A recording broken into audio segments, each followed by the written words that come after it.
সকাল সকাল উঠে দিজা বের হয়ে পড়ল মামার বাড়ির উদ্দেশ্যে। তার এ ব্যাপারে খুব মিশ্র অনুভূতি কাজ করছে যে সে আর ফারজাদ বাড়ি ছেড়ে চলে যাবার পর দুই বাড়ির মানুষ নিজেদের মাঝে সমঝোতা করে নিয়েছে। কি আশ্চর্য! আগে করলে কি খুব বেশি ক্ষতি হয়ে যেত? তার মন মস্তিষ্ক বিষণ্ণতায় ডুবে আছে। কি হচ্ছে জানে না, অথচ চারপাশের কিছুই নজরে আসছে না। সে যে খুশিটা নিয়ে কুমিল্লার উদ্দেশ্যে রওনা হয়েছিল তা কোথাও খুব বাজেভাবে মিলিয়ে গিয়েছে এখানে এসে পৌঁছার পর। কাল রাত থেকে বুকটা পুড়ছে। সে বুঝে গেছে ফারজাদ তাকে কোনোদিন ভালোবাসবে না। সেদিন শুধু উত্তেজনায়, কর্তব্যের তাগিদে হয়তো সঙ্গে নিয়ে গেছিল। নয়তো এই যে এখানে আসার পর সে এই 2 দিনে এতবার বেহিসেব কল করেছে।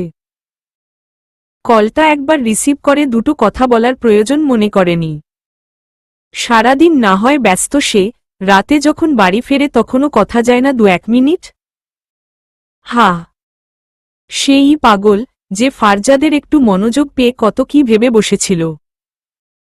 তার এখন আর ফারজাদদের বাড়িতেও যেতে ইচ্ছে করছে না। ও বাড়ি গেলেই তো সকলে নানান প্রশ্ন জিজ্ঞেস করবে। সেই কবে এসেছে ও বাড়ি থেকে, আজ কেমন একটা সংকোচ কাজ করছে।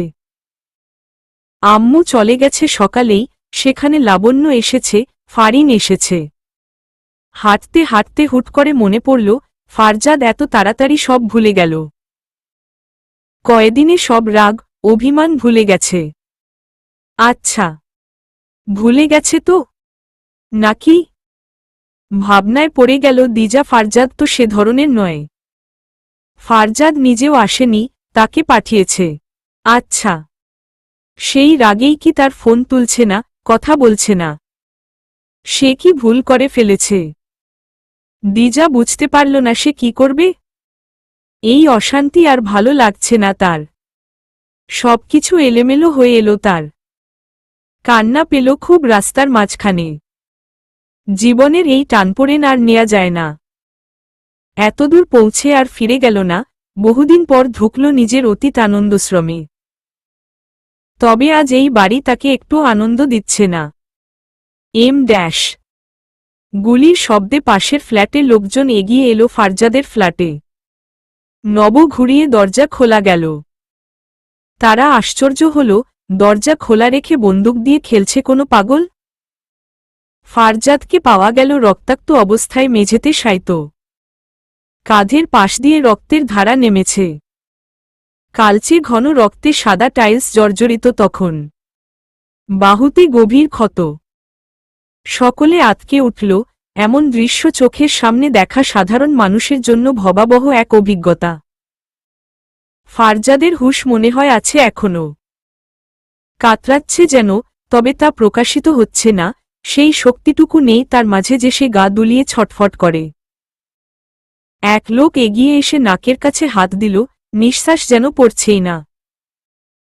পাশেই পিস্তল পড়ে আছে, অথচ আর কেউ নেই আশেপাশে। আত্মহত্যার চেষ্টা করেছে নাকি ছেলেটা? সকলের মাঝে গুঞ্জন উঠল। ফারজাদের মুখটা দেখে মায়া হল খুব সকলের। দ্রুত চিকিৎসা প্রয়োজনের, যে হারে রক্ত ঝরছে, বাঁচানো মুশকিল হয়ে যাবে। ফারজাদকে সার্জারিতে নেয়া হল রাত 10টায়। গুলিটা বুকের ডানপাশে যকৃত যেখানে অবস্থান করে তার খানিক ওপরে ক্লাভিকল নামক হাড় ফুঁড়ে বেরিয়ে গেছে। কাঁধ থেকে হাত সংযোগহীন হয়ে পড়েছে বলা চলে।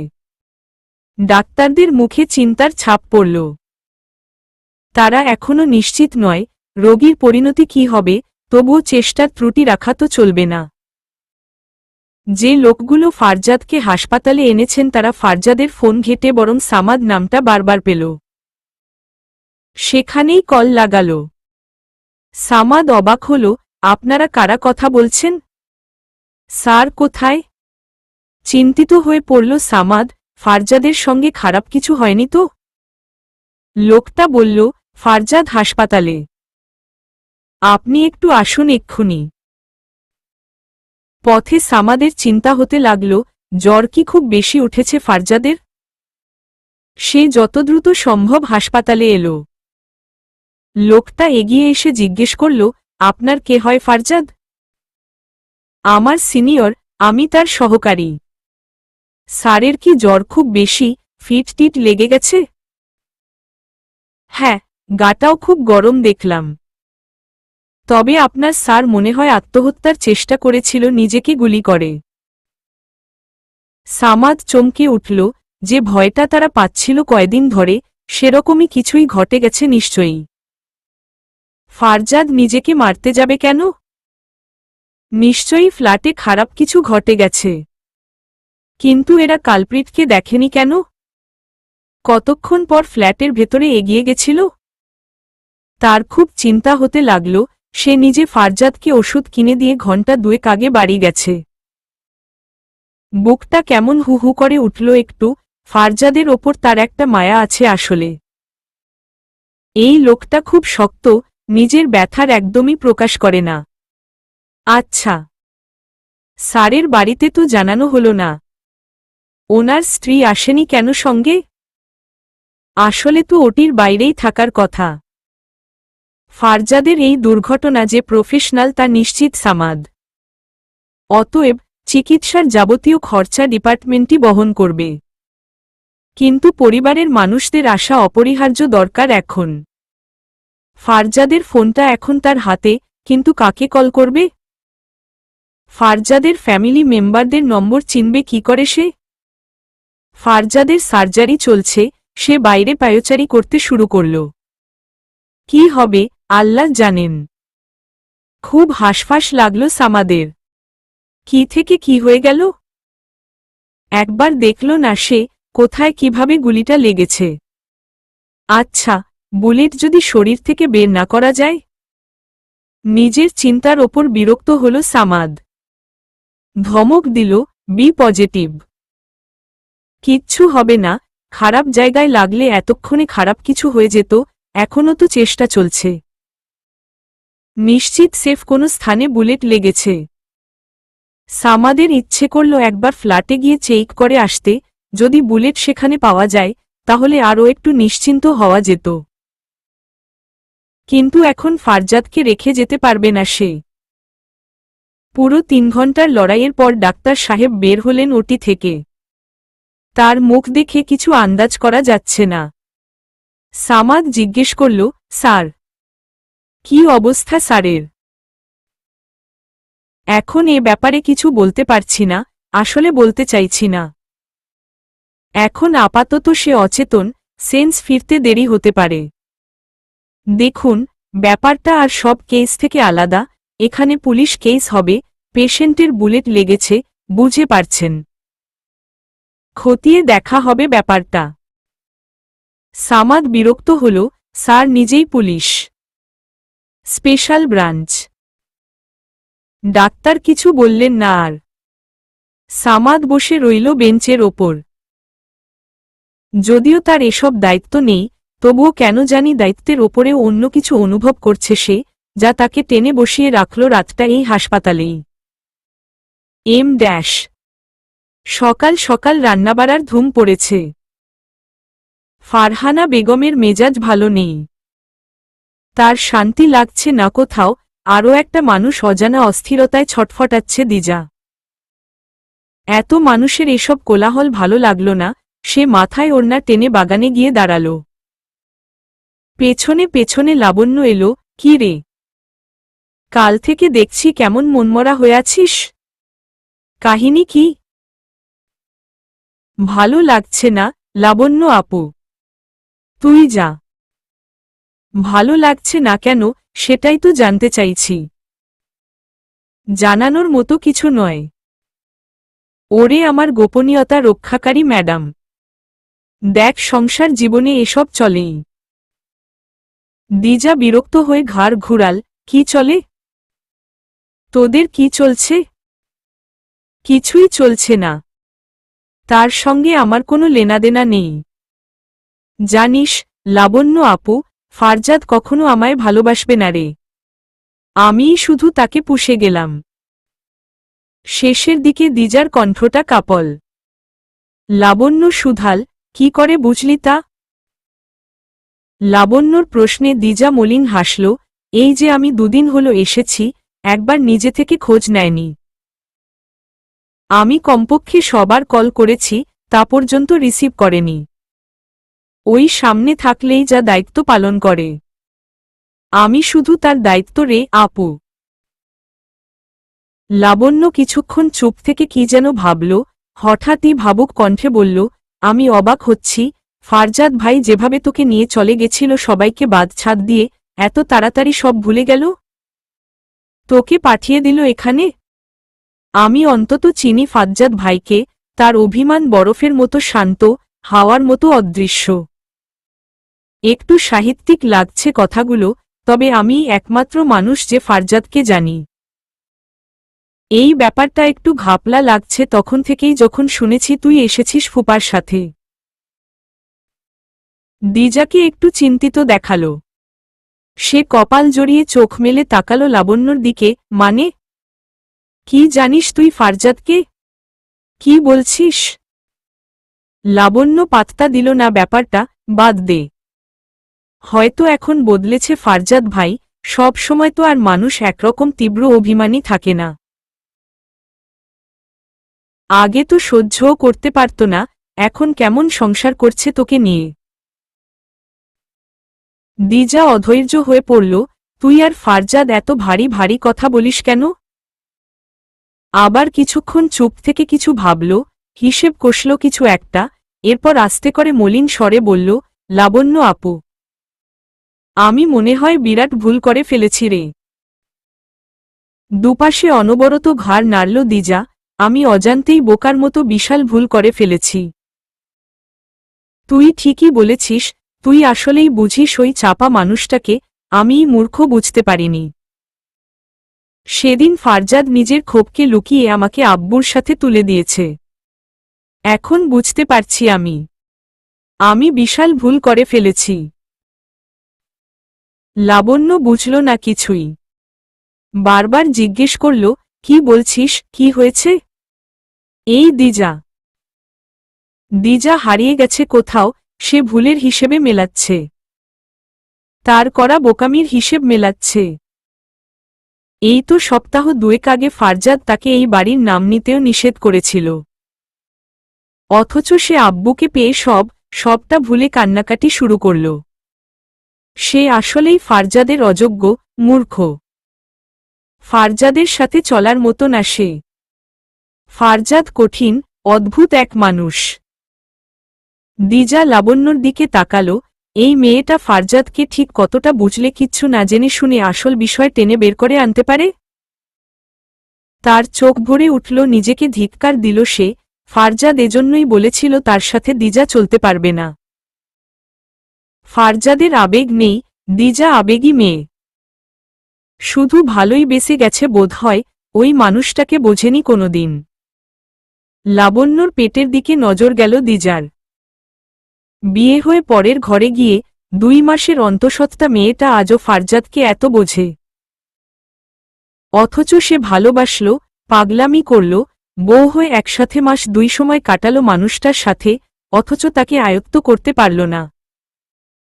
আজ নিজের ভালোবাসার উপর নিজের সন্দেহ তৈরি হওয়ায় ডুকরে কেঁদে ফেলল মেয়েটা। লাবণ্য হকচকিয়ে গেল, কি হয়েছ? এই পাগলি, কাঁদছিস কেন? আরে, সংসারে এমন হয়ই। আমাকে দেখ, কালো এখানে আসার সময় ইরফানের সাথে একচোট ঝগড়া বাঁধিয়ে এসেছি। সে সকাল থেকে কল করছে, আমি ফোন তুলছি না। শোন, তুইও ফারজাদ ভাইকে কল দিয়ে কথা বল, আমার নম্বর থেকে কল কর, দেখ তুলতে পারে। এই নে আমার ফোন। কাঁদিস না দিজা। এতদিন পর দেখা, কাঁদতে দেখলে ভালো লাগে?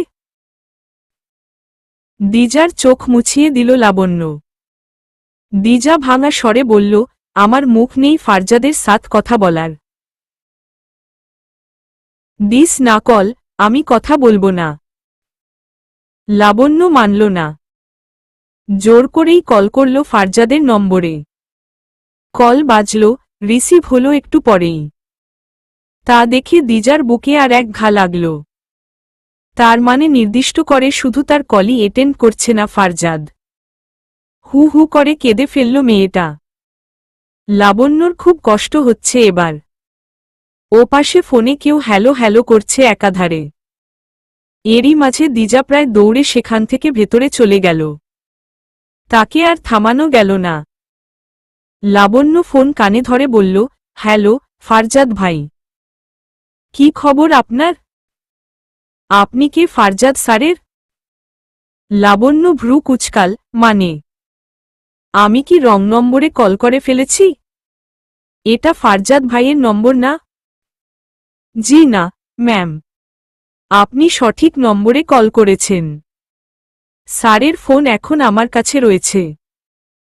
তবে যদি একটু নিজের পরিচয়টা দিতেন আর কি। ফারজাদ ভাইয়ের ফোন আপনার কাছে? আপনি কে? আমি ওনার সহকারী। ও, আমি ওনার চাচাতো বোন, লাবণ্য সুলতানা। সামাদ সবিনয় বলল, ম্যাম, আপনি কি একটু ফারজাদ স্যারের পরিবারে কেউ অর্থাৎ ওনার অভিভাবক মানে বুঝতে পারছেন? ওনার বাবার সঙ্গে আমার কথা বলাতে পারবেন? হ্যাঁ পারব। কিন্তু কি দরকার? সামাদ লাবণ্যকে বলল না, বরং আজাদ সাহেবকে চাইল। সামাদের বুক থেকে বোঝা নেমে গেছে যেন। সে নিজে ফারজাদের পরিবারকে যোগাযোগ করা নিয়ে কি যে উদ্বিগ্ন ছিল।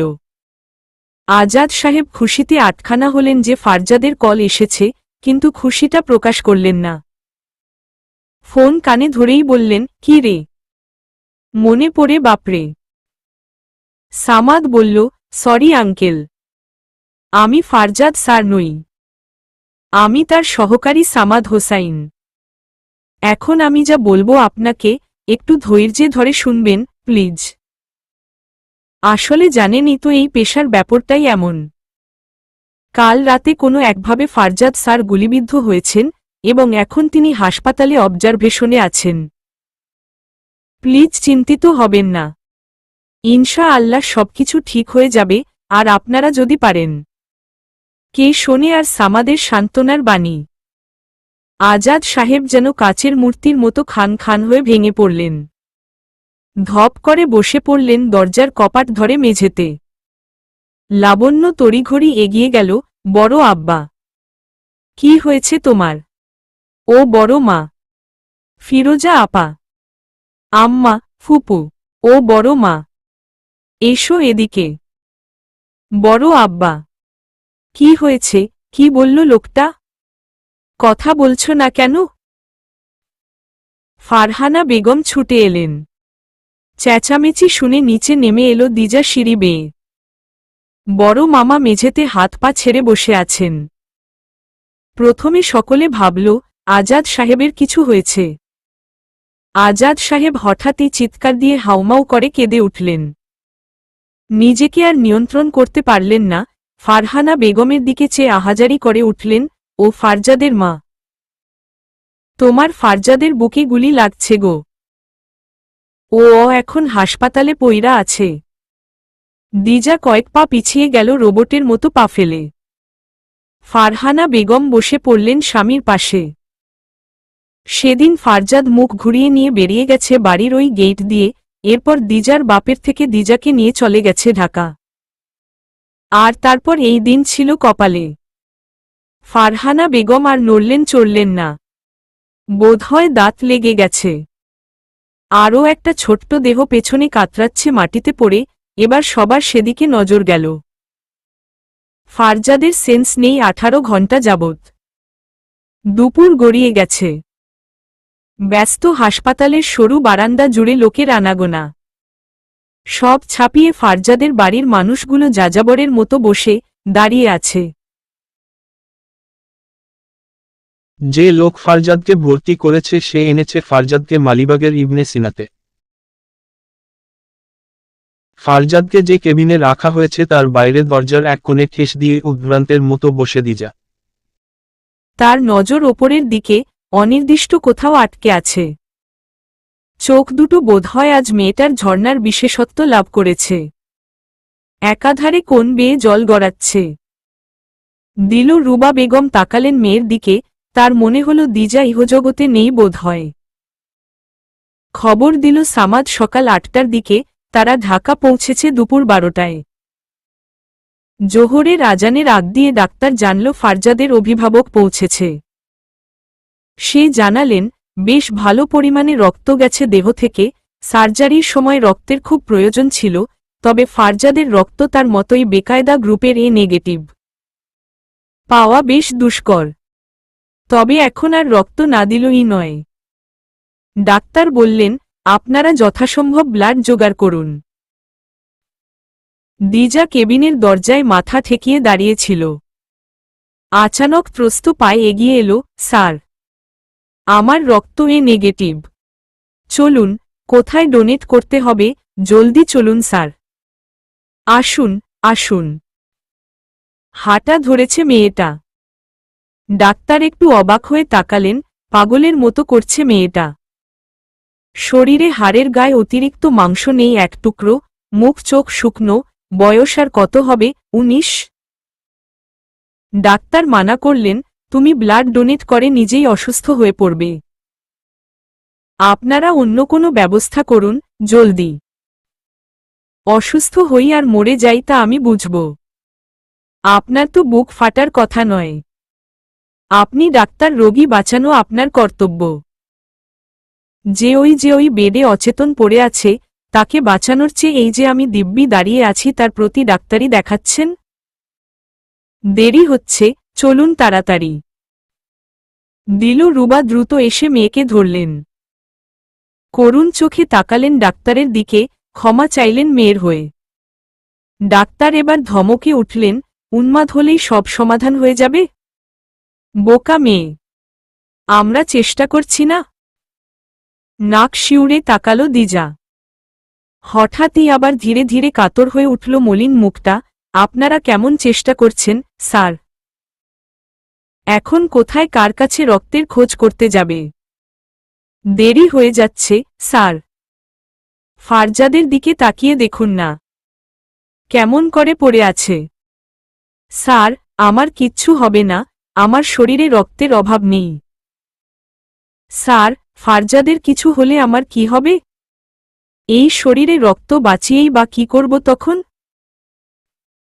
কেমন শিশু বাচ্চাদের মতো অবুঝ জিদ। কথাগুলো বলতে বলতে ডুকরে কেঁদে উঠল মেয়েটা। দিলরুবা বেগমের বুকে সইল না। ফিরোজা চোখের পানি মুছে দিজাকে ধরল, দিলরুবা বেগম সরে গেলেন মেয়ের কাছ থেকে। ডাক্তার হতাশ এক শ্বাস ফেলে চলে গেলেন কেবিনের দিকে। নার্সের পিছু পিছু চলল দিজা। ৩ দিন পর দেখল ফারজাদকে। ইস, সে সেদিন বাসের জানালা দিয়ে মুখ বাড়িয়ে ওই ছটা ভ্রুওয়ালা মুখটা দেখতে পায়নি। পাবার কথা নয়তো। পরবর্তী দেখা এই হালে হবে, সেদিন কি করে দেখা হয়? ডাক্তার বলেছিল ব্লাড দেওয়ার পর ওকে বেডরেস্টে রাখতে, আমিষ ও শর্করা জাতীয় খাদ্য দিতে। সে রক্ত দিয়ে কেবিন থেকে বেরিয়ে অল্প একটু পানি মুখে নিয়ে নিয়েছিল বোতল থেকে। সপ্তাহখানেক আগে সন্ধ্যার পর দিজা বারান্দায় বসেছিল। ফারজাদ এলো, দিজা উঠল না। হাত মুখ ধুয়ে নিজেই এসে পাশে বসল দিজার। ঘাড় ঘুরিয়ে দেখল না সে। দুটো চকলেট এগিয়ে দিল ফারজাদ, চকলেট পছন্দ তোর? হু। দিজা নিল চকলেট দুটো, ডেইরি মিল্ক চকলেট। ফারজাদ জিজ্ঞেস করল, বলিসনি তো কখনো? বলতে হবে কেন? মন খারাপ নাকি তোর? না, মন খারাপ হবে কেন? কারণের তো আর অভাব নেই। দিজা জবাব দিল না। ফারজাদও বেশ কিছুক্ষণ চুপ রইল। এরপর বলেছিল, তোকে ভালোবাসি অথবা বাসবো এমন কিছু বলবো না। তবে তোকে ভালো রাখার আছে। তুই আমার কর্তব্য। আর ফারজাদের কথা শেষ না হতেই তাচ্ছিল্য হেসে জিজ্ঞেস করল দিজা।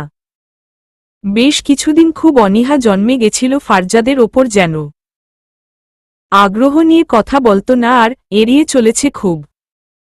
ওই ফ্ল্যাটে একাকিত্বে বন্দি জীবনটার ওপর অজান্তেই বোধহয় বিতৃষ্ণা চলে এসেছিল ওর। খুব এড়িয়ে চলছিল সে ফারজাদকে। কেন জানি কিছুই ভালো লাগতো না, আর যেন ফারজাদকেও না। মনের মধ্যে সবসময় একটা অভাববোধ, মাঝে মধ্যে বোধ হয় অনুশোচনাও এসে ভিড় করতে শুরু করেছিল। সে কতটা ঠিক করেছে, কতটা ভুল। সেদিন ফারজাদ আলতো করে কপালে চুমু দিয়ে বলেছিল, আর জানি না, কিন্তু যথাসাধ্য চেষ্টা থাকবে তোকে ভালো রাখার। আমাকে একটু সময় দে, সবকিছু সহ নিজেকেও একুট গুছিয়ে নেয়ার সুযোগ দে। আমি বদলাচ্ছি, নিজেকে, আশপাশকে, চেষ্টা করছি আরও বদলানোর। সব ঠিক করে দেব আমি, একটুও কম রাখব না। আর এই ফ্ল্যাটও ছেড়ে দেব ভাবছি। নতুন একটা ভালো ফ্ল্যাট নেব, কিছু ফার্নিচারও কিনতে হবে। এই শ্মশান মার্কা ফ্ল্যাট আমার জন্য ঠিক থাকলেও তুই তো আর আমি না। তাই একটু জীবন্ত একটা ফ্ল্যাট নিতে হবে, আর সেখানে মানুষের ব্যবহার্য কিছু জিনিস আনতে হবে। আনমনেই কথাগুলো বলে হেসেছিল ফারজাদ সেদিন। যেন নিজের কথাতে নিজেই বেশ মজা পেয়েছে সে। চোখ দুটো বুঝতেই সেই স্মৃতি এসে কিছুক্ষণ ধরা দিল মস্তিষ্কে। শব্দ করে পাগলের মতো কেঁদে উঠল দিজা। দৌড়ে এলেন দিলরুবা বেগম, হাবিব সাহেব, ফারিন। ফারহানা বেগম গুনগুন করে কেঁদে চলেছেন বাড়ি থেকে বাস থেকে এখানে এসে পৌঁছানোর পর থেকে এখন অবধি। সবার চোখে পানি, বুকে বিষাদ থাকলেও এই মেয়ের দিকে তাকানো যাচ্ছে না। সহ্য করা যাচ্ছে না এই মেয়ের বুক ছেঁড়া আর্তনার আর হাহাকার। মাঝে মধ্যেই চোখ বুজে কিছুক্ষণ চুপ থাকে, আবার জোরে করে কেঁদে ওঠে। উঠে দাঁড়িয়ে টলমলে পায়ে দৌড়ে যায় কেবিনের দরজায়। আবার ধীরে ধীরে এসে ধপ করে বসে পড়ে হাসপাতালের ধুলোয় জড়ানো নোংরা মেঝের ওপর শরীর মেলে দিয়ে। লাবণ্য আর আমেনা বেগম রয়ে গেছেন বাড়িতে। ওনার হাঁপানি আছে, তাই চেয়েও যেতে পারেননি, কেউ নেয়নি। লাবণ্য এ অবধি সকাল থেকে ৩-৪ বার বমি করেছে। তার শরীর এই ভালো, এই খারাপ হয়ে গেছে। ইরফান এলো দুপুরে। দুপুরের খাওয়া দাওয়া এ বাড়িতেই করল। লাবণ্য কথা বলছে না। তার সঙ্গে ঝগড়া হয়েছে এজন্য নাকি তা বোঝা যাচ্ছে না।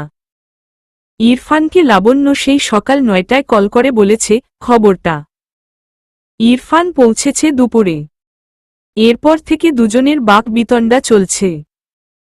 ইরফান লাবণ্যকে নিয়ে যাবে না ঢাকা এ অবস্থায়। লাবণ্য জানিয়ে দিয়েছে, তাহলে সে একাই যাবে সেখানে। এরপর আরও একবার জিজ্ঞেস করেছিল ইরফানকে, নিয়ে যাবে কি না ঢাকায়।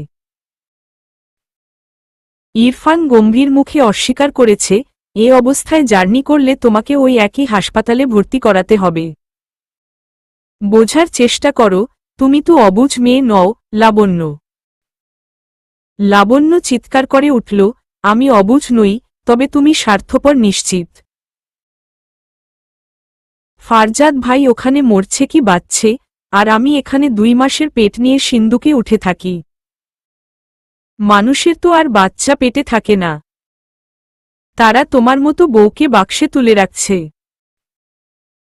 ইরফান শুধু চোখ মেলে তাকালো, কথা বলল না।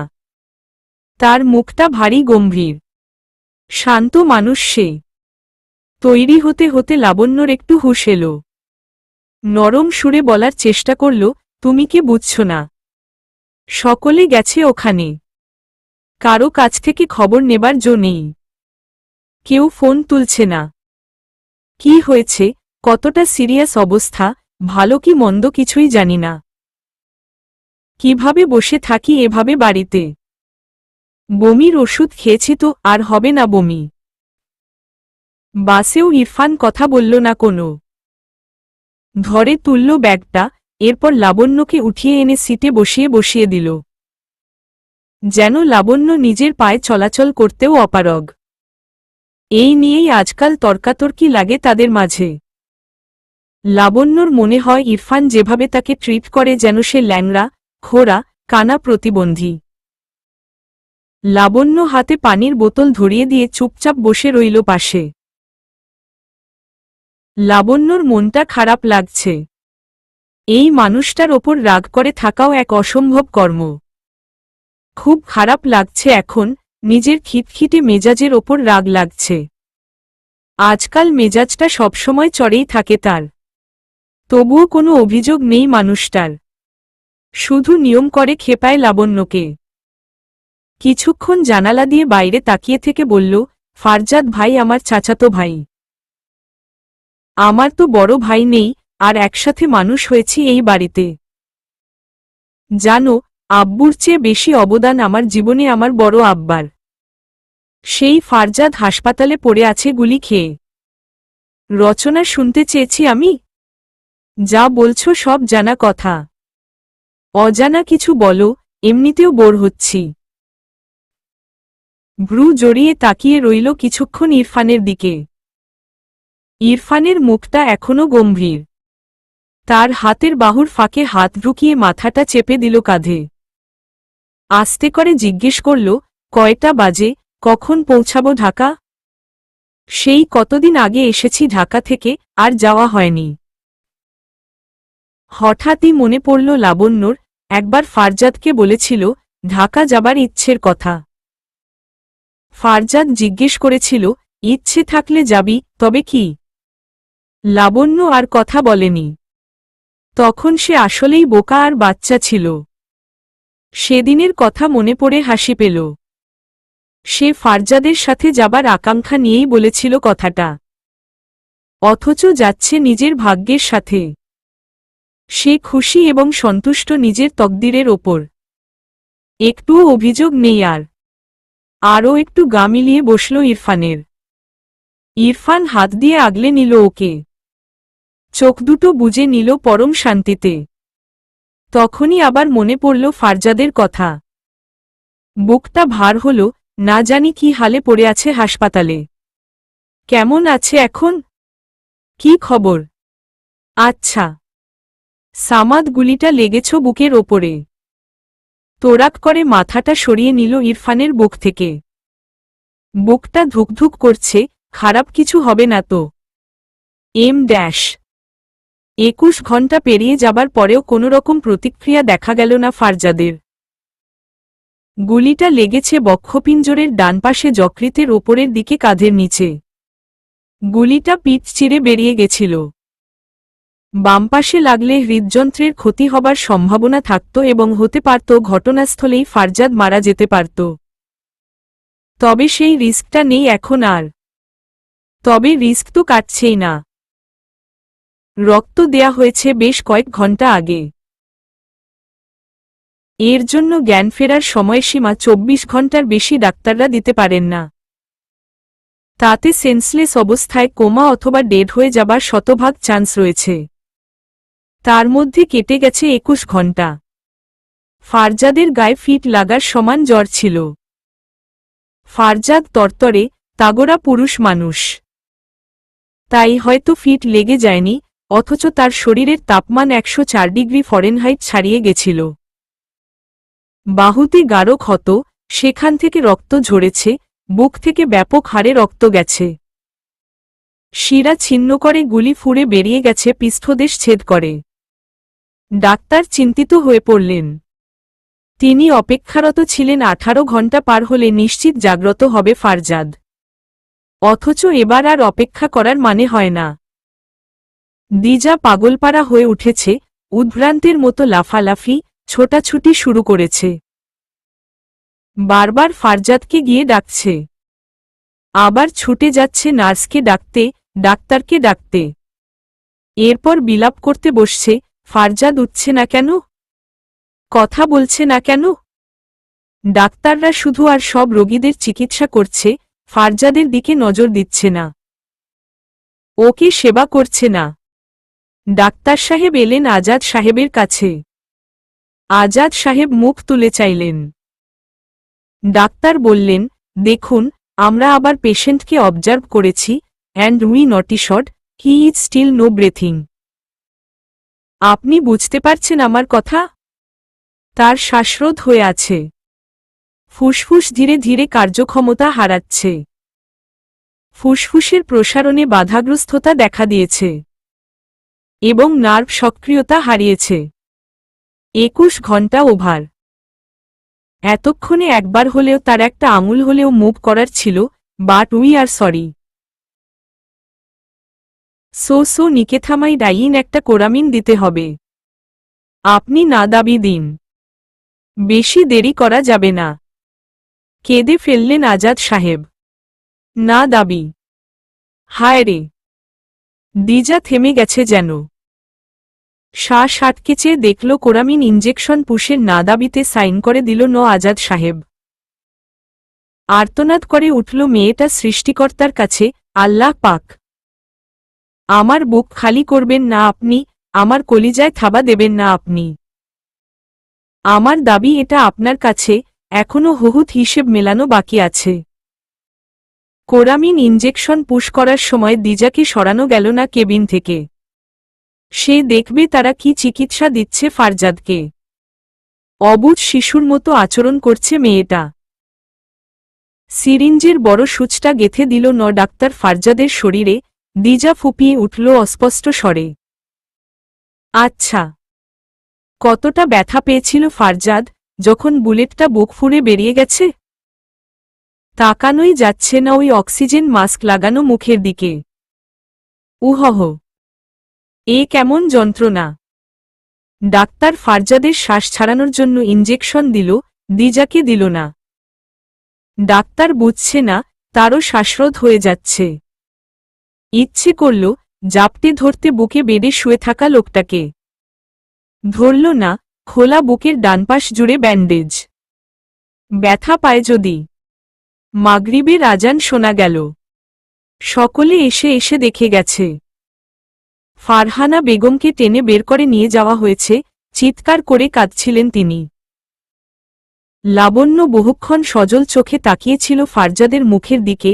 যখন চোখের জল উপচে বেরোনোর পথ খুঁজল, মুখ ফিরিয়ে বেরিয়ে গেল কেবিন থেকে। ডিপার্টমেন্টের অফিসারেরা সময় করে এসে দেখে গেছেন। তাদের কার্যক্রম চলছে ওদিকে কালপ্রিটকে ধরার। সামাদকে হাসপাতালেই রাখা হল। ফারজাদকে মারার উদ্দেশ্যে গুলি চালানো হয়েছে, উদ্দেশ্য সফল হয়নি, আবারও গোপন হামলা হতেই পারে হাসপাতালে। কেবিনের আশপাশে সবসময় লোক থাকবে তাও নিশ্চিত করা হল। হারানোর ব্যথা নেহাত সামান্য পেয়ে হারানোর যন্ত্রণার চেয়ে দিজা অনুভব করছে তার কলিজার মাংসপিণ্ডে বোধহয় ক্ষয় ধরেছে। এ কী ধরনের হিংস্র ব্যথার দল! দুজনের সংসারে দুজনই ভবঘুরে হলে যা হয়। দুজনের চিন্তাধারা পিওর ব্যাচেলরদের মতো। রান্নার খাটুনি বাঁচানো যায় কি করে, এই পরিকল্পনা করে দুজন ঘণ্টা ধরে, তবুও সেই সময়টুকু নিয়ে রান্নাঘরে রান্না চড়াতে যায় না। ফারজাদ তো জন্মের অলস আছেই, বউটাও কম যায় না। কুমিল্লা চলে যাবার আগের রাতে ফারজাদ ফ্ল্যাটে এলো। খাবার খুঁজল, দিজা রান্না করেনি। মেজাজ খারাপ হল, তবে চোর তো আরেক চোরকে খোঁটা দিতে পারে না। ফারজাদও পারল না, সে নিজেই প্রায় রাত কাটিয়েছে জীবনে না খেয়ে, রান্না করার বদলে। দুজনে বসে বসে পরিকল্পনা এটে শেষ অবধি ঠিক করা হল, ফারজাদ এবড়োথে বড় পরোটা বানাবে, দিজা দুটো ডিম ভাজবে। অবশ্য ঝগড়াও হয়েছিল টুকটাক এ নিয়ে। আজকাল একটুও বনিবনা হতো না দুজনের। ফারজাদ তার মানচিত্র সাইজের পরোটা খুব কষ্টে বানিয়ে ফেললেও দিজা ডিম ভাজার জন্য মরিচ কাটতে গিয়ে ডান হাতের বৃদ্ধা আঙুলি কেটে ফেলল। বেশ অনেকটা রক্ত ঝরেছে, আঙুল দিয়ে চেপে ধরে দাঁড়িয়ে রইল ওভাবেই। খানিক বাদে ফারজাদ এলো ডিম ভাজি নিতে। মরিচই কাটা হয়নি। একটা গাঁটটা মারল দিজার মাথায়, বলদ, ডাকতে পারিসনি? আমি আরও তোর মতো ঢেকির হাতের ডিম ভাজা খাওয়ার আশায় বসে আছি। ডেটল লিকুইড লাগিয়ে কাপড় দিয়ে আঙুলটা বেঁধে দিল। ডিমটাও সেই ভাজল। খাওয়ার সময় দিজা খেতে পারল না। বৃদ্ধা আঙুলি ছাড়া পরোটা ছিঁড়ে খাওয়ার উপায় নেই। ফারজাদ সেদিন নিজের খাওয়া রেখে দিজাকে খাইয়ে দিয়েছিল। মুখটা অবশ্য ক্যাটক্যাটে গোমরা হয়েছিল। সেদিনের সেই গোমরা মুখের ছবি চোখে ভাসতেই বুকে জ্বালা ধরে গেল। অক্সিজেন মাস্কের ওপর দিয়ে গোমরামুখর মুখটা দেখা যাচ্ছে না আজ। ফারজাদের হাতটা মুঠো করে চেপে ধরে কপাল ঠেকাল সেখানে। গা কাঁপিয়ে কাঁদল, অস্পষ্ট স্বরে বলল, একটা ধমক দেবে না আমায়? একটু অভিমান তো করবে? করেইছ তো, সেটা দেখাবে না? আমি এই যে বোকাসোকা, মূর্খ বউ আপনার। আপনাকে বুঝি না, আপনাকে মানতে চাই না। উঠুন না। আপনি সেদিন কথা দিয়েছিলেন খুব তাড়াতাড়ি বাসা চেঞ্জ করব আমরা। বাসা চেঞ্জ করতে হবে। আমার রেজাল্ট ভালো হলে আমায় ঘুরতে নিয়ে যাবার কথাও কিন্তু আছে। ফারজাদ হাতটা আলতো করে ধরে রেখে বসে রইল চেয়ারে, পিঠ ঠেকিয়ে ছাদের দিকে তাকিয়ে। ঈশার ওয়াক্ত হয়ে আসছে। ইনজেকশন কাজ করছে না নাকি? সেদিন বিরক্ত হয়ে ফারজাদকে জিজ্ঞেস করল, এই যে এত রিস্ক এই পেশায়, তারপরেও যেচে পড়ে যারা এই পেশায় আসে, তারা হয়তো আপনার মতো পাগল নয়তো পাগল। হুম, ঠিক কথা। কিন্তু পাগল আর নয়তো পাগলের মাঝে পার্থক্য কি? জানি না। আমি বলছি, পাগলটা হলাম আমি যে জেনে শুনে এই পেশায় ঢুকেছি। আর নয়তো পাগলটা তুই, জেনে শুনে আমার কাছে এসেছিস। আমি আসতে চেয়েছিলাম? না, তুই আসতে চেয়েছিলি। অতীত ভাবনা ফুরালো না। দিজা অনুভব করল তার হাতের তালুতে কোনো কিছুর সংস্পর্শ পেল সে। না, নড়ছে না তো ফারজাদের আঙুল, ভ্রম হতে পারে। ব্যস্ত পায়ে উঠে দাঁড়িয়ে ভালো করে দেখল ফারজাদকে। পায়ের বৃদ্ধা আঙুল নড়ে উঠল। দিজা চিৎকার করল, ও বড় মা! পাগলের মতো ছুটতে ছুটতে বাইরে এলো। দৌড়ে গেল নার্সের কাছে, ডাক্তারকে ডাকেন তাড়াতাড়ি। ফারজাদ নড়ছে, ফারজাদের আঙুল নড়ছে। আসুন তাড়াতাড়ি। ফারজাদ চোখ খোলেনি এখনো। ডাক্তার এসে অক্সিজেন মাস্কটা খুলে নিলেন। নাকে হাত ঠেকিয়ে উপলব্ধি করলেন, ধীর গতিতে শ্বাস চলছে। ডাকলেন কয়েকবার মৃদু স্বরে। তাকালো না ফারজাদ। জ্বরটা আছে এখনো বোধহয় হালকা। হাতের ক্ষততে ড্রেসিং দরকার। তবে এখন করা ঠিক হবে না। ফারহানা বেগম কেবিনে ঢুকেই জোরে জোরে কাঁদা শুরু করেছেন। তাকে বের করে নিয়ে যেতে বলে ধমকে উঠলেন ডাক্তার। দিজাকে ধরে দাঁড়ালো লাবণ্য। মূর্তির মতো দাঁড়িয়ে আছে মেয়েটা, চোখে পানি নেই, মুখের অভিব্যক্তি অদ্ভুত। ডাক্তার বেরিয়ে গেলেন। নার্স এসে ছোট্ট একটা স্যালাইন লাগিয়ে দিয়ে গেল ক্যানোলার বাটনে। থেকে থেকে হাতের আঙুল নাড়ছে ফারজাদ, তা দেখে মনে হলো কোনো প্রকার অস্বস্তি হচ্ছে তার। লাবণ্য এগিয়ে গিয়ে ডাকল কয়েকবার। ঢোক গিলল মনে হল ফারজাদ। তারও বেশ কিছুক্ষণ পর সামান্য চোখ খুলল ফারজাদ। কেবিনে এখন ফারিন, ফিরোজা, দিজা, ইরফান, লাবণ্য। কোনোরকম কোনো দিকে তাকানোর চেষ্টা করল না কারো দিকে, আবার বুজে নিল চোখ দুটো। দিজার গাল বেয়ে ফোঁটা কয়েক জল পড়ল। সে থাকলে হয়তো এত খারাপ হতো না পরিস্থিতি। কোনো মুখে সামনে যাবে সে? এত অযৌক্তিক আবেগ পালা মেয়েটা সর্বত্যাগী এই পুরুষকে চাইবে কেন? এ তো ঘোর অন্যায়। সেদিন ফারজাদ যেভাবে চাপা ক্ষোভ প্রকাশ করেছিল নিজের ব্যর্থতা পরবর্তী জীবনধারণের প্রতি, অথচ তার কয়েকটা দিন পার হতেই সে সব ভুলে কুমিল্লার দিকে ঝুঁকে পড়ল। তার তো ক্ষমতাই নেই এই মানুষকে বোঝার। শুধু তার জন্য মায়া পালন করলে কতখানি চলে? বোঝাবুঝি নেই একটুও দুজনের মাঝে। বেরিয়ে এলো কেবিন থেকে। সকলে একযোগে ঢুকল কেবিনে। ফারজাদ চোখ বুজে আছে। ফারহানা বেগম ডাকলেন, আজাদ সাহেব কত কথা বললেন, দুই বোন কাঁদল। ফারজাদ চোখ দুটো বুজে শুয়ে রইল ওভাবেই। ডাক্তার এলেন হাতের ড্রেসিং করতে। সকলকে বের করে দিল ন। ইরফান ফারজাদের ডানহাতটা চেপে ধরে বসে রইল, পাশেই একটু দাঁড়িয়ে লাবণ্য। ইরফানের জিজ্ঞেস করল, কেমন বোধ করছেন?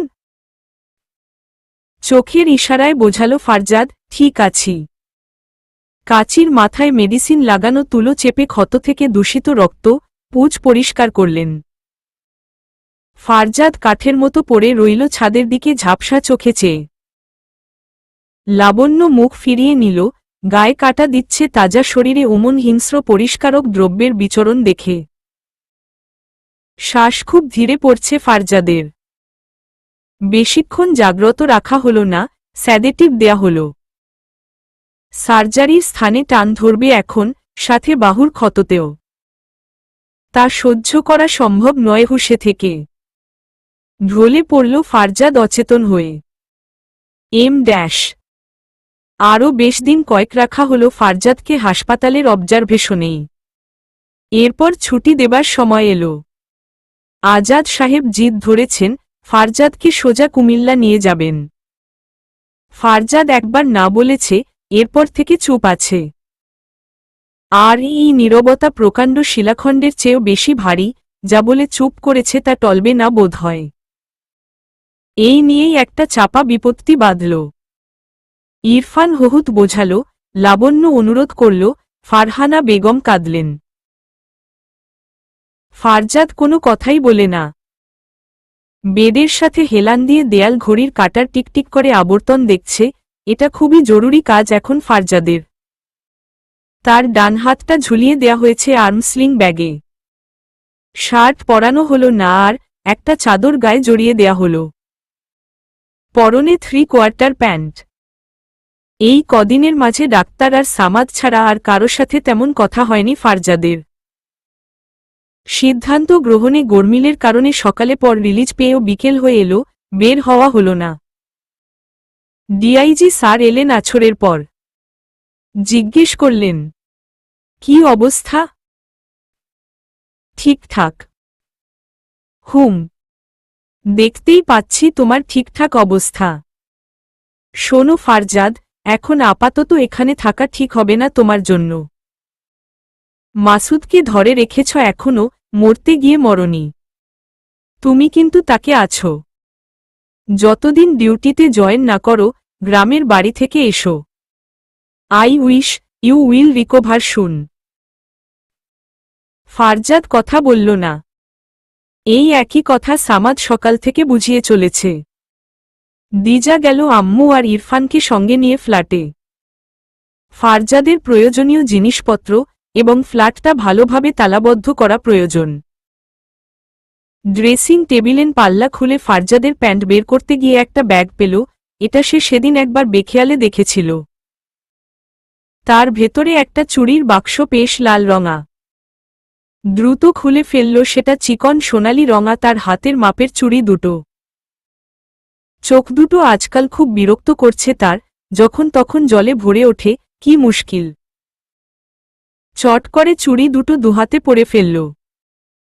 ঘুরিয়ে ফিরিয়ে দেখল হাতটা। অপূর্ব সুন্দর লাগছে দেখতে। হাত দুটো একদম রাঙা নতুন বউয়ের হাতের মতো লাগছে। কেউ সামনে থাকলে ভীষণ লজ্জা পাওয়ার ছিল এই মুহূর্তে। অথচ এক চিলতে মলিন হাসি হাসল সে। মাইক্রোবাস ভাড়া করা হয়েছে, এক পাল জনগণ। ফারজাদ নিজে হেঁটে বের হল হাসপাতাল থেকে। সামাদ হাসল, আবার দেখা হবে স্যার। সাবধানে এবং সুস্থ থাকবেন, এই প্রার্থনা থাকবে। ফারজাদ একটু হাসল, কেমন জানি হাসিটা। আপনাকে ধন্যবাদ দেবার কোনো কারণ নেই আমার কাছে। ভালো কোনো কাজ করেননি। প্রথমে একটা হতভম্ব হলেও পরে হেসে ফেলল মাথা নিচু করে সামাদ। তার সিনিয়রের কঙ্কালতন্ত্র বাঁকা, সুতরাং তার কাছে স্বাভাবিক কিছু আশা করা যায় না। সে মাথা নিচু করে লজ্জিত হাসল, লজ্জা পাচ্ছি স্যার। কেন লজ্জা পাচ্ছেন? আর ছেলে মানুষের আবার লজ্জা থাকবে কেন? স্যার, লজ্জা পাওয়া সবার জন্য প্রযোজ্য। লিঙ্গবৈষম্য নেই এতে। হেসে ফেলল ফারজাদ। সামাদের মনে হল হাসিটা চমৎকার হাসে এই লোক, তবে অখুশির কথা হল হাসেই না খুব একটা। ফারজাদ গিয়ে ড্রাইভারের পাশের সিটে উঠল। বেকায়দা ব্যাপার স্যাপার। ইরফান এগিয়ে গিয়ে কাছে টোকা দিল, কি ব্যাপার মশাই? এসব কি বেইনসাফি? বেইনসাফি? কারো কর্মকাণ্ড নাইনসাফির উপরে উঠে গেলে তা হয়ে যায় বেইনসাফি। আমার কোনো কর্মকাণ্ড আপনার নাইনসাফি ছাড়িয়ে গেল? লুকিং গ্লাসে তাকান। চোখের নিচে ডেবে গেছে, কালা দাগ পড়েছে, মুখে রক্ত নেই, ফ্যাকাশে, হাত ঘাড়ে ঝুলছে, তারপর আপনাকে পুরোপুরি দেখতে লাগছে মরে জিন্দা হওয়া লোকের মতো। সবচেয়ে বড় কথা, আপনার অ্যান্টিবায়োটিক চলছে কড়া মাপের। যখন তখন উল্টে যেতে পারেন, বমি হতে পারে অথবা নানান সমস্যা। ভেতরে গিয়ে শালি সাহেবা, সরি ভাবিজানের কাছে বসেন। যান, আমি এখানে বসব। ফারজাদ একটু হাসল। এই লোকটাকে ভালো লাগে তার। সবসময় খুব হাসি খুশি, এখনও যেমন চেষ্টা করছে ফারজাদকে খুশি করার। সে বলল, আচ্ছা, যাব, আপনি এখানে বসবেন। এখন গিয়ে ভেতরে বসুন, পরে টরে খারাপ লাগলে গাড়ি থামাব। প্রকৃতিতে বৃষ্টি নেমেছে ঝিরঝিরিয়ে। সকাল থেকে থেমে থেমে বৃষ্টি হচ্ছে। ফারজাদের ঘুমটা ভাঙল বুকের ওপরে টনটনে ব্যথায়। বেশ বেলা হয়েছে, রাতে ব্যথার ওষুধ খেয়ে ঘুমানোর পর সকালে ডাক্তার ডাকতে নিষেধ করেছেন। নরম, স্যুপ জাতীয় খাবার দেবার কথা বলা হয়েছে। স্যুপটা বানিয়ে দিল ফারিন। দিজা রুমে এসে দেখল, চোখ খুলে শুয়ে আছে বিছানায় ফারজাদ। দূর থেকে মানুষটার দিকে তাকিয়ে দুটো বড় শ্বাস ফেলল। আজ নিজেকে সহ আশপাশের সবকিছু অন্যরকম লাগছে। এ বাড়িতে এর আগের বারও সে শুধু মেয়ে হিসেবে এসেছে, আজ এই রুম, গোটা বাড়ির বড় ছেলের বউ সে। দেখতেও তেমনই লাগছে। হাতে চুড়ি, মাথার ওড়নাটা পড়ে গেছে, চুলে খোপা, অবাধ্য চুলগুলো আশপাশ দিয়ে বেয়ে আছে। গতকাল রাতে একটা চেইন পরিয়ে দিয়েছেন গলায় ফারহানা বেগম। সারারাত একসাথে শুয়ে থাকার পরেও কোনো কথা বলেনি ফারজাদ। একটুও কি ইচ্ছে হয় না লোকটার দিজাকে কাছে ডাকতে? শরীরটা শিরশির করে উঠল কেমন যেন। টেবিলের ওপর স্যুপের বাটি রেখে ফারজাদকে ডাকল মৃদু স্বরে, উঠেন, এটা খেয়ে ওষুধ খেতে হবে। ফারজাদ কথা বলল না। পিঠোটা বিষব্যথা হয়ে আছে, উঠতে গেলে নিশ্চিত তীব্র যন্ত্রণার মুখে পড়তে হবে। উঠার চেষ্টা করতেই মুখ চোখ বিকৃত হয়ে এলো তার। দিজা গিয়ে ডাহবাহু চেপে ধরল। ফারজাদ নিরস মুখে একবার তাকিয়ে ওভাবেই উঠে দাঁড়াল। মাথা ঝিমঝিম করছে, অ্যান্টিবায়োটিকের কড়া প্রভাব দেহে। ব্যান্ডেজ লাগানো বা হাতটা এগিয়ে এনে দিজার হাতটা বাহু থেকে ছাড়িয়ে দিল। আস্তে আস্তে নিজেই হেঁটে বাথরুমে ঢুকল। দিজা মাথা নত করল, পরপর কয়েকটা দীর্ঘশ্বাস ফেলে বিছানা গোছাতে আরম্ভ করল। ফারজাদের ঘরের চারপাশে বইয়ের স্তূপ বলা চলে। ইংরেজি বই, সাথে আরও কি কি বই সব। আলমারিটা খুলে সকালে ভাঁজ করা জামাকাপড়গুলো ঢুকিয়ে পাল্লা আটকানোর সময় ফারজাদ বের হল। দিজা খাইয়ে দিল সুপটুকু, নিঃশব্দে বোবার মতো খেল ফারজাদ। দিজা যখন গায়ের ওড়নার প্রান্ত তুলে মুখ মুছিয়ে দিতে গেল, ফারজাদ ওড়নাটা কেড়ে নিল। নিজেই মুখটা মুছে বলল, ওষুধ পরে খাচ্ছি, পানি রেখে যা বেডসাইড টেবিলের ওপর। লাবণ্য এসে বসল ফারজাদের সামনে। দিজা ঘর ঝাড়ু দিচ্ছে তখন। পিঠের পেছনে বালিশ খাড়া করে হেলান দিয়ে বসে আছে ফারজাদ। লাবণ্য জিজ্ঞেস করল, কেমন আছেন এখন? ফারজাদ হ্যাঁ বাচক ঘাড় ঝাঁকাল একবার, তোর কি অবস্থা? পুচকে পুচকে মেয়েরা সব বউ, মা হয়ে যাচ্ছে। শরীর ভালো? লাবণ্য লজ্জা পেল। দিজা পেছনে ফিরে তাকালো একবার, আবার ঘরের নোংরাটুকু ঝেঁটিয়ে নিয়ে বাইরে চলে গেল। লাবণ্য জিজ্ঞেস করল, কেমন চলছে আপনার? জানিস তো, আমার কোনো সময় খারাপ চলে না। মুখ ফিরিয়ে হাসল লাবণ্য, তা তো বটেই, আপনি অলওয়েজ ফাইন। এক্সাক্টলি। একটু সিরিয়াস হল লাবণ্যর মুখভঙ্গি, তা না হয় সবার কাছে। আমি তা মানি কি করে? তুই আবার বিশেষ নাকি আমার কাছে? লাবণ্যর অপমানিত বোধ করার কথা থাকলেও সে হাসল, গভীরতা টেনে বলল, কেমন আছেন? ফারজাদ খোলা জানালা দিয়ে বাড়ির পেছনে দিকে তাকাল। দোতলার জানালা দিয়ে মেঘলা আকাশ দেখা যাচ্ছে, বৃষ্টি অবশ্য নেই এখন। সেদিকে চেয়ে বলল, যেদিন থেকে জীবনের উদ্দেশ্য হারিয়েছি, এরপর থেকে বহুদিন বাঁচি না। কত বছর বাঁচা হয় না আমার। লাবণ্যর বুক ভার হল, নিঃশ্বাসের ওজন বাড়ল। সবার কি স্বপ্ন পূরণ হয়? না, হয় না। কিছুক্ষণ চুপ রইল ফারজাদ, হুট করে আবার বলল, আজকাল কি মনে হয় জানিস? আমি আসলেই বেশি আমার এই তীব্র অভিমান, জিদ, আত্মত্যাগ, দম্ভ, আমার ভেতরের চাপা আমিটা সবই অমূলক। যা কেউ বোঝে না, যে সবের মূল্য নেই এই মুখ্য সমাজে, সেসব কেন বয়ে নিয়ে বেড়াচ্ছি? শুধু অনেকগুলো বছর নষ্ট করেছি। আজকাল নিজের ওপর অতিষ্ঠ হয়ে পড়েছি। এসব ভালো লাগছে না আমার। এত ভারী কথা বলবেন না সব সময়। খুলে কথা বলতে পারেন না? কি বোঝাতে চাইছেন? আপনি যা পুষছেন ভেতরে, যা সয়ে যাচ্ছেন সর্বক্ষণ, তা বোঝার লোক নেই বলে সেসব মূল্যহীন, সেসব ঝেড়ে ফেলতে হবে, তাই তো? লাবণ্যর ধমকে ফারজাদ হাসল, ঠিক বলেছিস। আমি বেশিই দার্শনিক হয়ে উঠেছি জীবনে, যার কোনো ভিত্তি নেই। এ কথা আগে মাথায় আসেনি কেন? দেখুন, মানুষ আপনার বুকে লাগা বুলেটের আঘাত দেখে তো হাহুতাশ করবে, চিৎকার করে কাঁদবে। ভেতরে সব পুড়ে একমুঠো ছাই হওয়া শূন্যস্থান চিরে বেরিয়ে আসা ধোয়াটুকু মানুষের বিরক্তির কারণ হবে শুধু। তাই বলছি, হয় বনবাসে যান, নয়তো স্বাভাবিক জীবনযাপন করুন। আপনার আচরণ সকলের কাছে চরম বিরক্তির, সকলের ভাষায় অমানুষিক আচরণ বলে গণ্য। কি দরকার এভাবে জীবন যাপনের? ফারজাদ কপট বিরক্ত হল, তুই জ্ঞান দিচ্ছিস আমায়? যা এখান থেকে। আমার কোনো শখ নেই আপনার মতো পাগলের কাছে বসে থাকার। লাবণ্য উঠে গেল। ফারজাদ হেসে ফেলল, মলিন হাসি নাকি তাচ্ছিল্যের, তা বোঝার উপায় নেই। ওষুধগুলো খেল না। বুকে ব্যথা করছে। কেন জানি ইচ্ছে করল, দিজাকে ডেকে এনে সামনে বসিয়ে রাখতে, ডাকল না।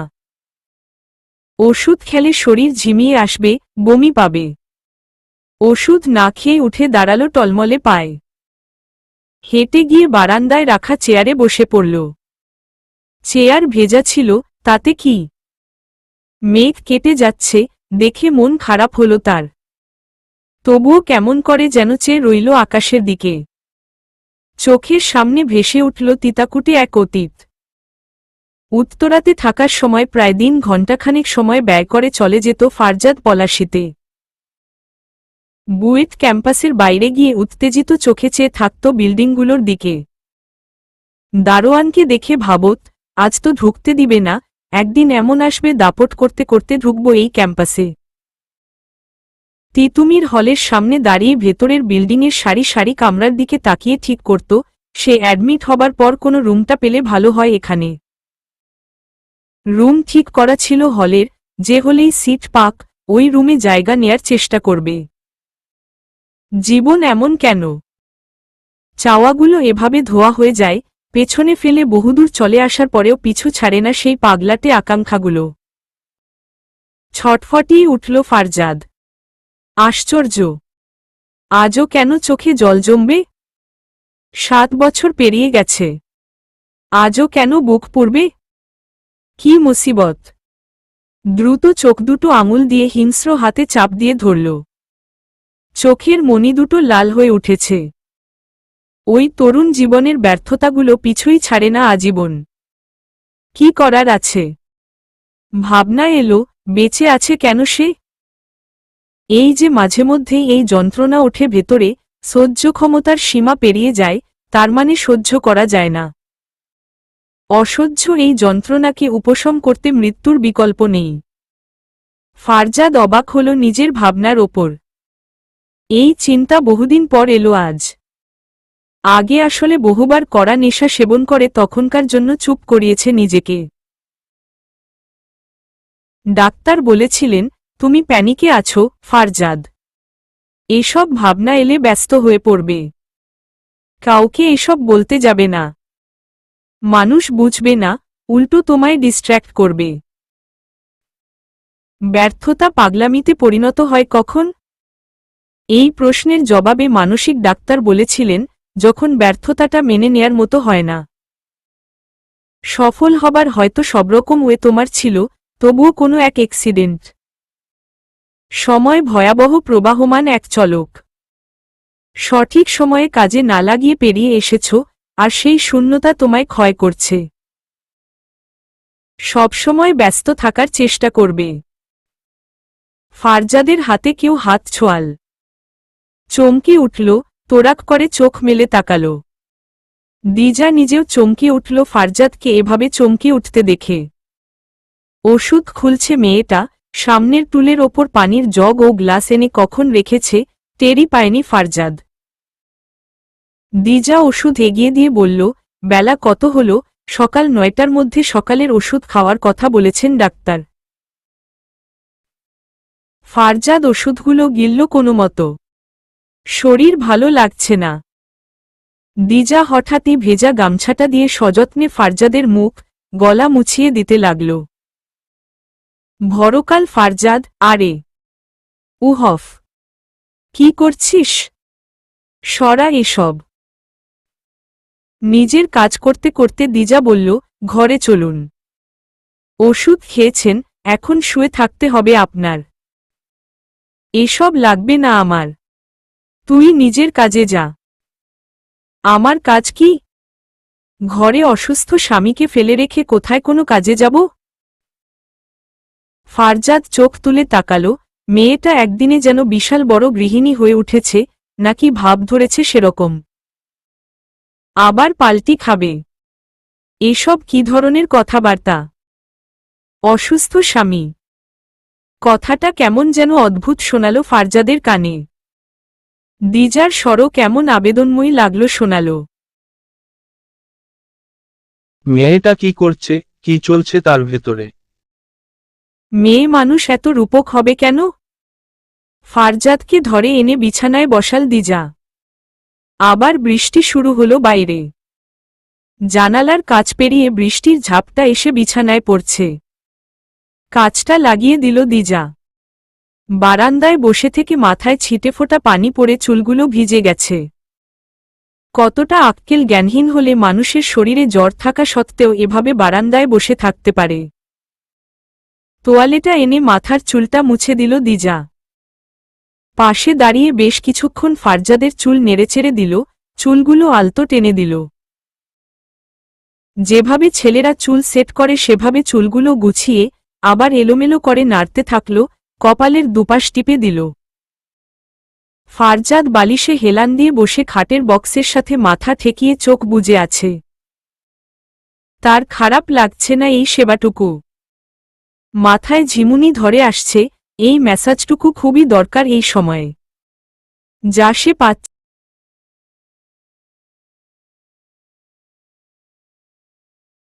অপ্রস্তুত লাগছে বিষয়টা।